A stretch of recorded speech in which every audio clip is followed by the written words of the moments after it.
mukubira ku simu Gasha Mutono oyogere naye ku simu ebyaddala omugambe ki omukubire kada bano banfuna essimu endala mukubire naye bannange Gasha oba ajje ku live ekiro tukole live ekiro tumiteko live ajje mwogere naye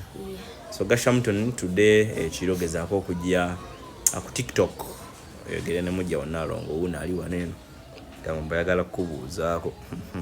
sanga mukazi agala kubuuza kumujja wenze ndabanga gwa nimbalimba olimbirimbi kale bane Nalongo uno wali azo kunkyalirako mulwaddemu ekifuba kimulumba ne senyiga bimite bimuli bulungi nnyo kyoma kikolo genda wali na ofune eddagala naye amakerenda then tulabula mukagenda mu maaso eby'enviri abitambuza so thank you mwenna abali abatukwasaganyizaako tugenda kolayoko interview ku YouTube channel yaffe ya Good Talent Management nange siri bulungi naye inshallah